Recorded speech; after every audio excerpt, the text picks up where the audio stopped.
votre fidélité d'écoute à Nana FM, vous qui nous suivez sur la 95.5 ou le 3W nanafm.tg ou encore sur le bouquet Canal Plus numéro 575. Merci pour votre fidélité d'écoute à cette émission. L'Alliance nationale pour le changement est déjà sur le terrain pour la mobilisation de sa base. Comment se prépare le parti de M. Jean-Pierre Fabre pour les échéances électorales à venir? C'est l'interrogation qui est la nôtre ce matin. Et pour en parler, nous recevons sur notre plateau M. Pedro Amouzou. Il est le conseiller chargé des relations avec les médias. M. Pedro, bonjour. Bonjour, cher ami, bonjour à vos auditeurs. Dieu est le plus grand. Que tout ce qui est bien arrive à notre pays. Alors, les auditeurs, vous avez donc la possibilité d'intervenir dans ce débat sur nos deux numéros, 91 09 71 71 ou le 96 61 58 58 avec Romain Aziablé à la mise en onde. Je suis Norbert Djouradi.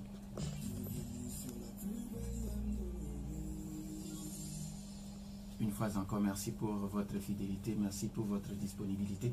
Avant d'entrer dans le vif du sujet qui nous réunit ce matin, ce jour, c'est la journée internationale pour la liberté d'expression, la liberté de presse.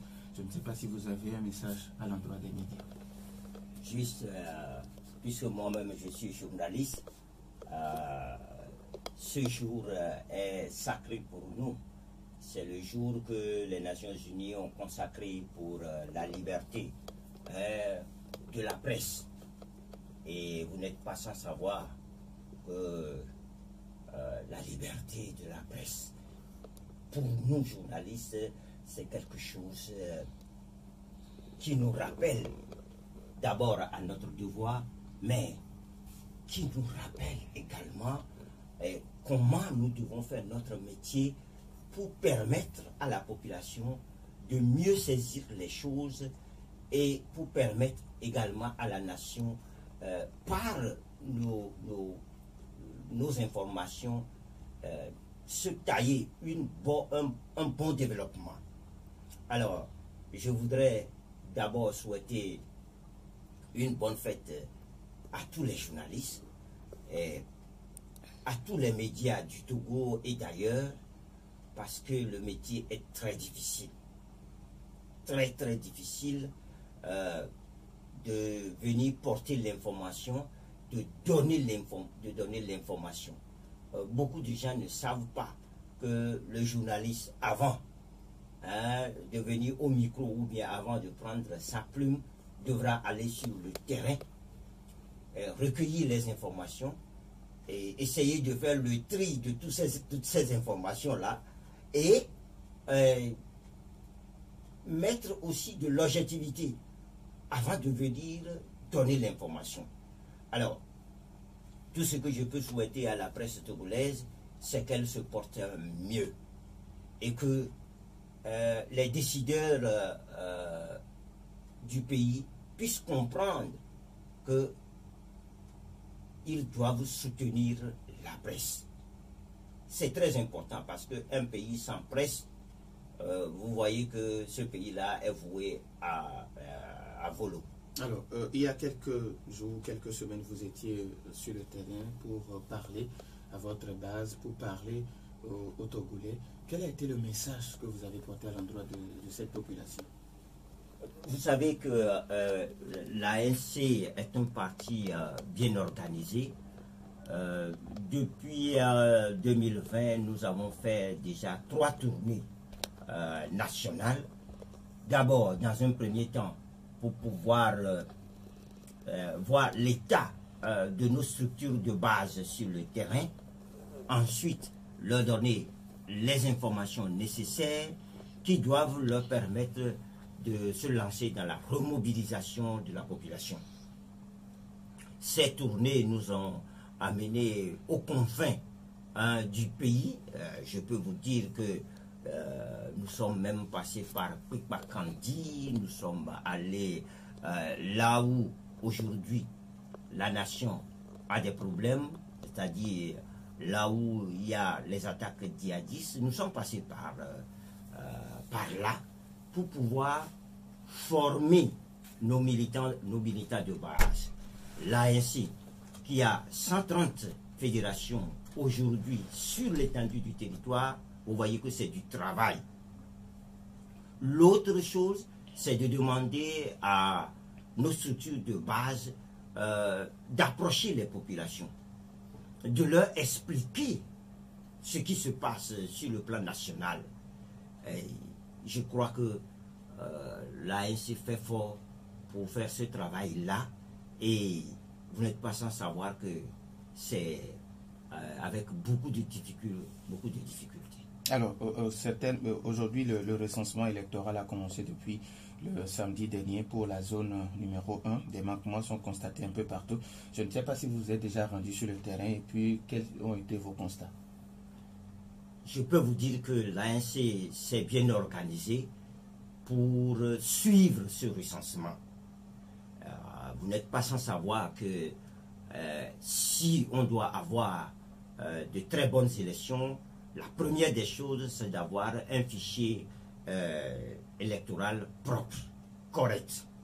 Et l'ANC, depuis l'ACNAP, a demandé ou bien a fait des propositions au gouvernement pour que ces élections-là, à tout point de vue, ne puissent pas avoir des accros par ici et par là. Donc, lorsque le recensement a commencé, bien avant, l'ANC a mis des structures en place. Nous avons une commission appelée opération électorale. Nous avons mis dans chaque structure de base des structures pour suivre. Vous n'êtes pas sans savoir que nous sommes dans les CRC, nous sommes dans les CRV. Nous avons mis des groupes, des comités en place pour pouvoir suivre ce recensement-là. Et je peux vous dire que nous en avons gros sur le cœur parce que ce recensement se déroule dans la cacophonie. Exemple, lorsque le 29, le samedi 29, les opérations ont commencé, nous avons remarqué que les kits étaient en retard. Il n'y avait pas de kits dans les CRV, dans les CRC. Alors, qu'est-ce qui se passe? Et bizarrement, ces kits-là sont arrivés dans certains CRV à 19 h.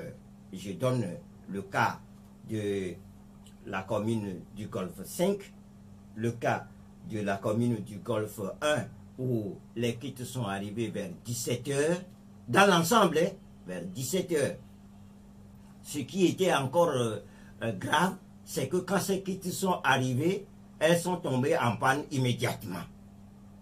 Et on n'a pas compris pourquoi ces kits-là, qui sont déployés très tard, sont tombés en panne. Alors, et pour réparer ces kits-là et les mettre au travail, c'est la croix et la bannière. Lorsque vous circulez, il n'y a même pas du carburant dans les groupes électrogènes parce que vous n'êtes pas sans savoir que plusieurs écoles qui abritent les CLC et qui abritent les CRV également, plusieurs écoles n'ont pas d'électricité. Il n'y a pas d'électricité. Alors, il faut attendre pour aller rappeler la CELI pour dire qu'il n'y a pas de carburant dans les groupes électrogènes. Et quand le recensement même commence, c'est la croix et la bannière. Il faut mettre autant de temps pour enregistrer un seul électeur. Et quand on finit par l'enregistrer, pour avoir la carte, les imprimantes tombent en panne. Et vraiment, on a compris, lorsque nous sommes informés, on a compris que les kits que la CENI a mis sur le terrain pour l'enrôlement des électeurs, ces kits-là sont vétustes. Ces kits-là datent de plus de 20 ans. On ne comprend pas pourquoi, lorsqu'on veut faire une opération de cette envergure-là, il faut aller chercher des kits qui sont obsolètes. Alors aujourd'hui, on parle de 8 jours dans la zone 1. Est-ce que vous pensez que ces 8 jours-là permettront à tous les citoyens de se faire enrôler? Au niveau de l'ANC, nous pensons que cette opération doit être reprise totalement. Parce que sur le terrain, lorsque vous y allez, vous voyez que les populations sortent pour se faire enrôler. Mais si samedi, le 29, on a perdu toute la journée, le 30, on a perdu toute la journée, le 1er, il y a fête. Alors, quand on a perdu 3 jours comme ça sur les 8 jours, vous n'êtes pas sans savoir que c'est une obligation que la CENI puisse revoir sa copie. Elle ne s'y est pas préparée comme il le faut. Alors, là où nous sommes un peu attristés, c'est que le chef de l'État lui-même, en début d'année, avait promis aux Togolais des élections sans faille. Alors, comment se fait-il que le chef de l'État lui-même n'a pas pris son impérium pour assurer, demander à son gouvernement de mettre les conditions idoines pour pouvoir faire cet enrôlement dans les conditions acceptables? Nous avons demandé que pour ce recensement-là, que ça soit un recensement biométrique intégral. Qu'est-ce que ça dit? Ça veut dire que l'électeur qui vient, il appose ses empreintes, ses 10 doigts sur la machine pour qu'on prenne ses empreintes, et ensuite que lorsqu'il est enregistré, que cet enregistrement-là puisse être mis dans le fichier, mais aussi sur des tablettes qui vont servir le jour du vote. Quand nous avons demandé toutes ces choses-là, eh bien, la CNAP a dit oui, on va le faire. Mais nous sommes en train de voir que lorsque le recensement a démarré, il n'y a rien de cela. Alors, avant de donner la possibilité aux auditeurs, quand vous parlez de CNAP, que tout ce qui a été dit, surtout par rapport à l'enrôlement biométrique, est-ce que vous êtes retourné vers ces gens-là pour leur demander ce qui n'a pas marché? Voyez, souvent on demande toujours à l'opposition, est-ce que vous avez fait ceci? Est-ce que vous avez fait cela? Non. Vous devez vous aussi poser la question au gouvernement, à la CENI. Pourquoi vous n'avez pas fait ça? Pourquoi vous n'avez pas fait ça? Puisque nous avons dit ces choses-là plusieurs fois. Mais c'est le rôle aussi de la presse d'aller s'informer. La CENI, est-ce que vous savez que la CENI a engagé les opérations électorales sans un chronogramme? Au jour d'aujourd'hui, nous n'avons pas de chronogramme. C'est ce que j'allais vous demander. Est-ce que vous avez été associé en tant que parti politique? Mais la CENI nous a poussé dans un coin royalement. Normalement, la CENI qui organise, qui veut organiser de bonnes élections, devra quand même discuter avec ses partenaires qui sont les partis politiques. Mais la CENI ne l'a pas fait. On ne l'a pas vu. Ça fait 1 an que cette CENI-là est là. On ne l'a pas vu du tout. Elle ne nous a pas donné un chronogramme clair. Nous n'avons rien. On navigue à vue. Or, les élections, c'est précis. Chaque acteur devrait savoir comment les choses se passent et où on veut aller. Donc, ce sont des couacs terribles que nous demandons d'abord au gouvernement. Et l'ANC ne fait pas les choses au hasard. Hein. Nous, ça fait depuis plus d'1 mois, nous avons écrit au chef de l'État pour lui dire, mais voici comment les choses se passent. Vous avez l'obligation de faire réussir les choses. Comme toujours, le chef de l'État ne nous a pas répondu. Et nous voilà devant les couacs. Je peux vous dire que vous passez dans tous les bureaux dans les CRV, vous allez voir que c'est des problèmes tous les jours que Dieu fait. Alors, comment une CENI peut faire des élections dans cette cacophonie-là? Les auditeurs auront tout de suite la possibilité, mais vous avez été accusé entre-temps au niveau de l'ANC de ne vouloir pas céder sur la désignation des membres de l'opposition extra-parlementaire au niveau des CENI. Qu'est-ce qui s'est réellement passé? Mais je ne sais pas qui vous a donné cette information. Vous n'êtes pas sans savoir, je le dis. Nous avons 56 CENI sur l'étendue du territoire. Et la loi, le code électoral dit que les partis extra-parlementaires, qui sont 3, devraient se partager ces 56 CENI-là. Mais nous nous sommes retrouvés et nous nous sommes dit, voilà, si il y a 56 CENI, ça fait 18 CENI par parti, il en reste 2, n'est-ce pas? Et naturellement, nous avons dit, les 2 là, l'ANC va prendre 1. Pourquoi? Parce que quand nous avons fait les municipales, l'ANC est le parti politique de l'opposition qui a plus de conseillers municipaux et plus de maires que tous les autres. Donc, nous prenons 1 et nous laissons l'autre aux 2 autres partis extra-parlementaires qui sont à la CENI. Je ne vois pas où nous avons imposé quoi que ce soit à qui que ce soit. 91 09 71 71 ou le 96 61 58 58. Nos auditeurs maintenant la possibilité sur ces 2 numéros après la courte pause. Retour dans les studios de Nana FM 91 09 71 71 ou le 96 61 58 58. Nous avons un premier auditeur en ligne. Nana FM, allô? Pélé, bonjour. Oui, parlez un peu plus fort s'il vous plaît.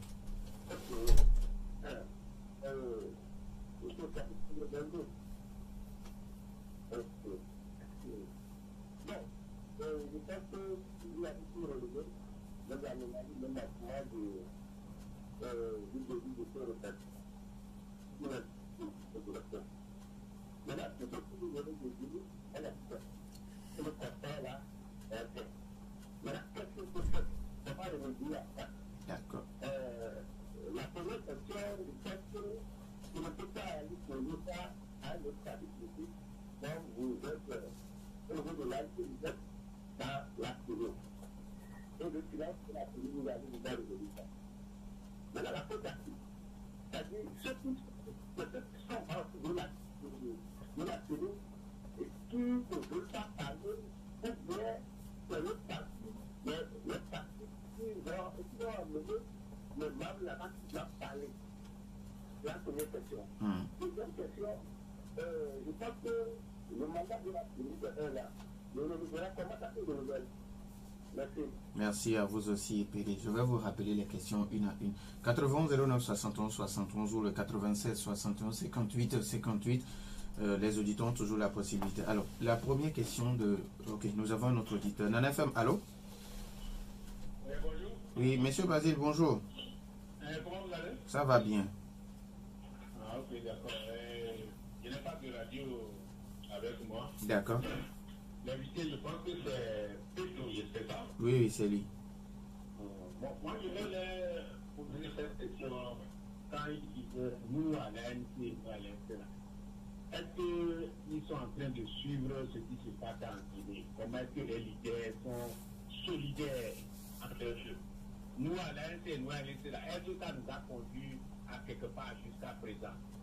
Ce recensement qui est en train de faire, c'est comme d'habitude. Dans la région maritime, que tout le Togo se trouve, on donne une semaine. Mais encore que, une semaine là, ce n'est pas que les machines vont travailler.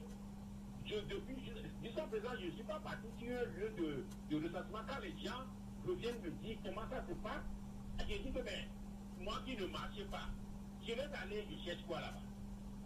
Est-ce que vous voyez? Donc, à un moment donné, ils n'ont qu'à cesser, nous à l'ANC, là, ils n'ont qu'à cesser. Il faut une solidarité soutenue.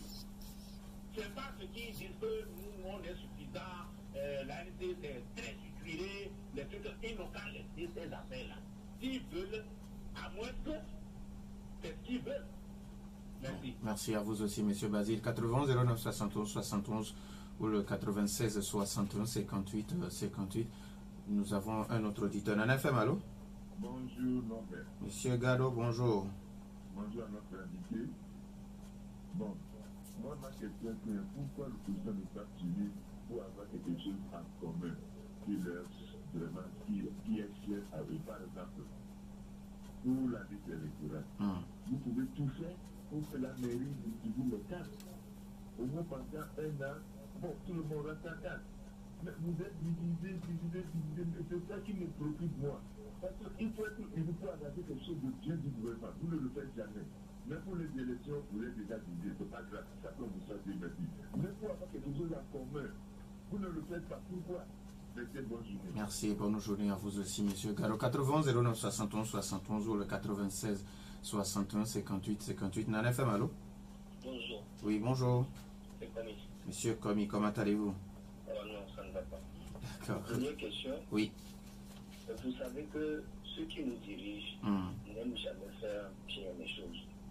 Parce que si on le fait bien, ça ne leur arrange pas. Vous, en tant que parti politique de l'opposition, quelle politique de marquage à la culotte avez-vous préconisé ou bien installé pour que, au moins cette fois-ci, les choses aillent, même si on ne le veut pas, d'une manière ou d'une autre acceptable? Deuxième question, après tout, le recensement profite aux partis politiques. Dans vos différents partis politiques, quelle politique de sensibilisation vous avez préconisé pour ce recensement? Et pour finir, la troisième question, Oui. le fichier électoral là, est-ce que vous l'aurez après le recensement? Merci. Merci à vous aussi, Komi. 91 09 71 71 ou le 96 61 58 58. Nana FM, allô? Allô, bonjour. Oui, bonjour. Alors, moi, c'est M. Kokou. Monsieur Kokou, Oui, vous nous appelez de j'appelle de Bateau. Batomi. Ouais. D'accord, monsieur Kokou, vous avez la parole. Alors, moi, je voudrais faire aucune observation. Hmm. Un temps, M. André Beniti avait dit que ANC avait pu rater par rapport à l'organisation de l'élection. Maintenant, voilà que la chose est claire maintenant. Comment est-ce que nous partageons deux choses entre trois personnes? Vous ne voyez pas que ce sont les opposants maintenant qui mettent le caillou dans le boîte, dans le tissu. Merci, monsieur, avec l'invité pour l'explication qu'il a donnée par rapport au passage Des membres de CELI. Merci beaucoup à monsieur Kokou depuis Batomé. 80 09 71 71 ou le 96 61 58 58. On peut prendre encore un auditeur. Nana FM, allô? Allô? Oui. Monsieur Wami. Monsieur David. Est-ce que vous pouvez vous éloigner un peu de votre poste récepteur, s'il vous plaît? Oui.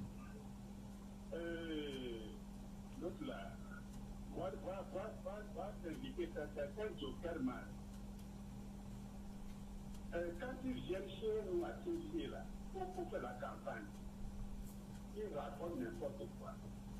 Mais il faut quelle stratégie pour vaincre l'uni.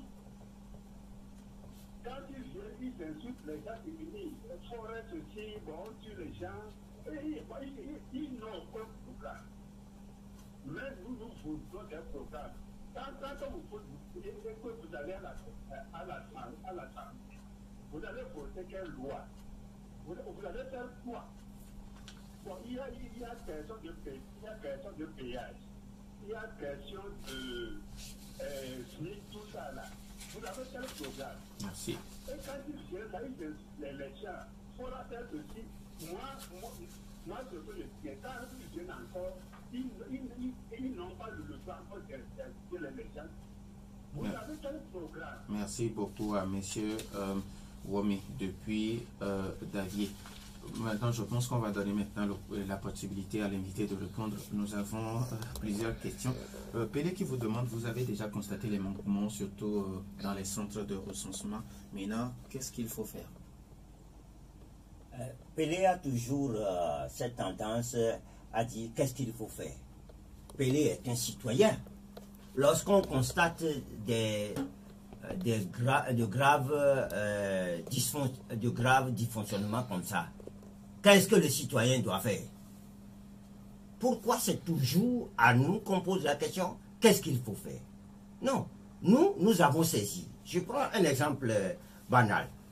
Au niveau de Agouedranfo, dans un CRV ou bien dans un CLC, les postes étaient distribués de façon à ce que l'ANC soit président dans un CLC. Mais qu'est-ce qui s'est passé? UNIR est passé prendre la place de l'ANC. Quand nous avons été informés, nous avons immédiatement appelé la CELI pour dire non. La répartition des postes au niveau des CRV et au niveau des CLC devait respecter la norme. Et nous avons bataillé pour que ça change. Nous faisons notre devoir. Nous avons une cellule de veille au niveau du parti et à chaque fois que nous avons des problèmes, on nous signale des problèmes, nous intervenons directement sur le terrain ou directement au niveau de la CENI et au niveau de la CENI. Alors, l'ANC ayant fait son travail de façon correcte, nous mettons à la disposition du public tout ce que les observations que nous avons eues et nous demandons à la CENI de reprendre le recensement dans la première zone. Alors, M. Pelé, un citoyen, lui aussi, il n'a qu'à demander à la CENI et de reprendre ces opérations-là. Alors, quand il demande le silence de la CENI, parce que vous l'avez si bien dit, vous n'avez pas été associé, la CENI n'a pas communiqué sur son chronogramme, comme vous l'avez dit. Est-ce que ceux dont les partis dont les membres sont à la CENI, est-ce que vous aussi, vous ne pouvez pas communiquer? Mais nous avons communiqué abondamment. Nos membres qui sont, en tout cas, notre membre qui est à la CENI en a parlé. C'est pour ça que nous savons. Nous avons demandé à maintes reprises, nous avons écrit à la CENI de nous envoyer le chronogramme pour que nous puissions suivre les opérations électorales. Donc, il ne faut pas que Pelé pense que nous autres, nous avons une baguette magique. Dès que nous tapons sur la table, les choses vont se faire. Notre adversaire, c'est le parti au pouvoir. C'est le parti au pouvoir qui ne veut pas faire des élections correctes et qui mène des actions pour empêcher le public de se faire enrôler correctement ou d'aller vers des élections propres. Alors, quand M. Gallo vous demande aujourd'hui, il faut que l'opposition s'unisse pour avoir quelque chose de bien. Quand il demande que vous pouvez, d'un commun accord, décider à ce que les mairies délivrent les cartes d'électeurs. Mais M. Gadou, c'est ce que l'ANC pense de l'union de l'opposition. Oui, l'union de l'opposition, oui. Il faut s'unir pour pouvoir travailler. Mais de quelle union on parle? L'union qui se fait pour détruire l'autre ou l'union qui se fait pour faire avancer les choses? Pour l'ANC, c'est l'union pour faire avancer les choses. Vous avez vu que dans le Golfe 4, les cartes, la mairie du Golfe 4 a fait une audience foraine pour pouvoir délivrer des actes de naissance, des certificats de nationalité et des cartes d'identité aux citoyens du Golfe 4. Puisque nous l'avons demandé au CNAP, le gouvernement a fait fi, mais nous sommes en train de démontrer que ça peut se faire. C'est pour cela que le maire du Golfe 4, M. Jean-Pierre Fabre, a pris sur lui de démontrer que ça pouvait se faire. Alors, lui, ce qu'il demande, c'est que l'opposition s'unisse et demande au gouvernement ce qu'on donne quitus aux mairies de délivrer aujourd'hui des cartes d'électeurs. Comme ça, il y aura plus d'influence qu'on constate aujourd'hui. Est-ce qu'il faut s'unir avant de faire ça? La délivrance de la carte d'identité aux citoyens est un droit. De la carte d'identité, la carte d'électeur. Mais les mairies, la loi est claire, hein? C'est la CENI qui est en charge des opérations électorales. Mais elle peut déléguer son pouvoir. Non. Le code électoral est très clair. Le code électoral donne le pouvoir à la CENI d'organiser et de superviser les élections. Les opérations électorales sont à la charge de la CENI. Si la CENI doit déléguer son pouvoir, le code électoral ne l'a pas dit. Donc nous ne pouvons pas violer la loi. Nous sommes des légalistes. Ce que nous demandons, c'est que la CENI puisse faire son travail pour que le peuple togolais s'en sorte. C'est tout ce que nous demandons. Si la CENI ne le fait pas, nous sommes en droit de demander, et c'est ce que nous faisons, nous sommes en droit de demander à la CENI, écoutez, la loi dit que vous devez faire ça, faites-le. Et c'est le rôle du chef de l'État lui-même de dire, ben, je veux avoir des élections propres dans mon pays. Comme Iki vous demande aujourd'hui, les dirigeants n'aiment pas bien faire les choses. Maintenant, quelle politique de marquage à la culotte pour que les choses aillent d'une manière acceptable aujourd'hui? Mais ce que nous sommes en train de faire là, c'est de marquer la CENI, le gouvernement et le chef de l'État à la culotte pour leur dire, ben, vous avez promis, vous ne le faites pas, faites-le. Et nous demandons également à la population d'embrayer à nos côtés pour que les décideurs publics comprennent qu'ils sont là pour la population, ils ne sont pas là pour eux-mêmes. Alors, monsieur, comme toujours qui vous demande aujourd'hui, est-ce que vous avez sensibilisé suffisamment les populations à aller se faire enrôler? Nous avons fait notre part. La CENI, la loi dit que la CENI, le gouvernement, doivent sensibiliser la population. Il y a un fonds pour ça. Malheureusement, nous avons vu que la CENI n'a rien fait. Le gouvernement non plus. Et au niveau de l'ANC, je peux vous dire, nous avons pris les dispositions. Nous avons même gongonné. Nous avons gongonné. Ce que nous sommes en train de faire là, c'est d'attirer l'attention aussi du public pour que le public puisse se lever pour aller se faire recenser. Et ça, je le dis avec beaucoup de force. Les Togolais doivent sortir pour aller se faire enregistrer sur les listes électorales. Parce que la fraude électorale commence à partir de l'établissement du registre des électeurs. Alors, comme il toujours qui vous demande, est-ce qu'à la fin de l'opération de recensement électoral, est-ce que le fichier électoral, est-ce que vous l'aurez? Nous avons maintes fois demandé à la CENI et au gouvernement de mettre à disposition le fichier électoral. Parce que c'est par cette voie-là que nous saurons qui est sur la liste et qui n'est pas sur la liste. Les années passées, c'est difficile, mais nous avons fini par avoir une partie de cette liste-là. On nous l'a mis sur...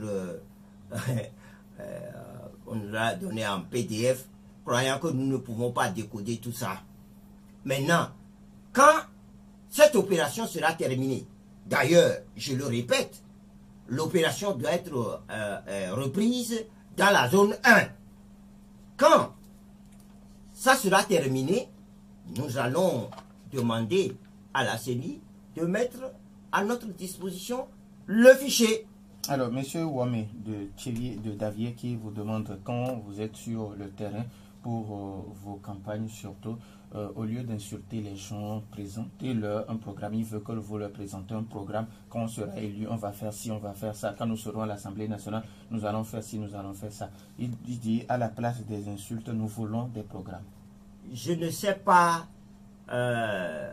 si M. Wome parle de l'ANC. L'ANC ne va jamais sur le terrain pour insulter qui que ce soit. L'ANC va sur le terrain pour dire ce qui se passe dans le pays. C'est différent. C'est vraiment différent. C'est très très différent. Alors, je dirais à M. Wome que c'est l'ANC qui est vilipendé tout le temps. Mais vous-même, regardez, les auditeurs qui ont appelé tout à l'heure, ils se sont adressés à un parti politique, l'ANC. C'est ça, non? L'ANC est le souffle-douleur de tout le monde. Quand quelque chose ne va pas bien dans le pays, c'est l'ANC. Quand il y a un mouton qui est écrasé quelque part, c'est l'ANC. On dit beaucoup de choses de nous, mais nous sommes un parti politique. Nous écoutons tout ça, mais notre objectif, c'est de faire en sorte que ce pays se retrouve sur ses deux pieds. Alors, merci. Il nous reste pratiquement 3 minutes, mais il y a une auditrice qui m'a laissé un message la dernière fois. Il demande depuis le 17 avril dernier, M. Ouakpo Tchaniaou n'est plus membre de l'ANC. Première question, que lui reprochez-vous? Et elle ou elle pense que c'était une erreur politique quand M. Ouakpo n'est plus avec vous, vu ce qu'il a fait sur le terrain politique, surtout pour l'ANC. Au fait, lorsqu'on est dans une organisation, qui plus est un parti politique, il y a des règles à respecter, n'est-ce pas? Lorsque vous ne respectez pas ces règles-là, on vous met en demeure ou bien on vous exclut. Monsieur Ouakpo a voulu nous faire un bébé dans le dos. Et nous nous sommes dit non, vous ne pouvez pas, nos tests sont clairs, vous ne pouvez pas nous faire un bébé dans le dos. Vous devez respecter les tests. Nous avons suspendu dans un premier temps M. Ouakpo pour qu'il revienne en lui, mais dans la suspension, M. Akpo nous a appris qu'il a créé un mouvement politique. Ce que refuse l'article 6 de nos statuts. Alors là, mais qu'est-ce que vous voulez que nous fassions? Que nous gardions quelqu'un parmi nous qui est en train de détruire le parti? C'est ce que vous voulez? Non, ça ne se fait pas. Même dans la religion, on exclut. Chez les catholiques, on excommunie. Mais même chez les religions traditionnelles, eh bien, dis donc, on peut vous exclure. Le cas typique du roi des Guins. Le roi des Guins a exclu un grand prêtre. Plusieurs fois d'ailleurs, non? Et ça n'a rien dit à quelqu'un. Il suffit que l'ANC renvoie quelqu'un. Quand la dame pense que c'est peut-être une erreur politique. Parce que mais pourquoi elle doit penser que c'est une erreur politique? Vu le poids qu'il présente sur le terrain. Il fait quoi? Vu son poids. Son poids comment? Dans le message qu'elle m'a envoyé. C'est l'ANC qui fait un poids. Ce ne sont pas les individus ou les militants. C'est l'ANC qui fait un poids. Vous savez, par 2 fois, l'ANC a mis M. Ouakpo sur une liste de candidature. Et M. Akpo a été 2 fois député. C'est l'ANC. Pour aller battre campagne à ce côté, c'est l'ANC qui bat campagne. C'est pas M. Akpo qui bat campagne, c'est l'ANC. C'est l'ANC qui met ses structures, ses moyens pour battre campagne pour ses candidats. Donc, il ne faut pas que les gens nous disent ce qui n'est pas. Mais il y a d'autres partis qui ont exclu des gens, non? Pourquoi on ne dit pas pour eux et c'est toujours l'ANC? Merci beaucoup à Francis Pedro Amouzou, conseiller chargé des relations avec les médias au niveau de l'Alliance nationale pour le changement. Merci également à vous, chers auditeurs, pour votre fidélité d'écoute à cette émission. Merci à Romé Aziablé pour la mise en onde. Merci à Maïmoun Hassan derrière la caméra pour notre page YouTube. Je suis Norbert Douadi. Bonne suite de nos programmes.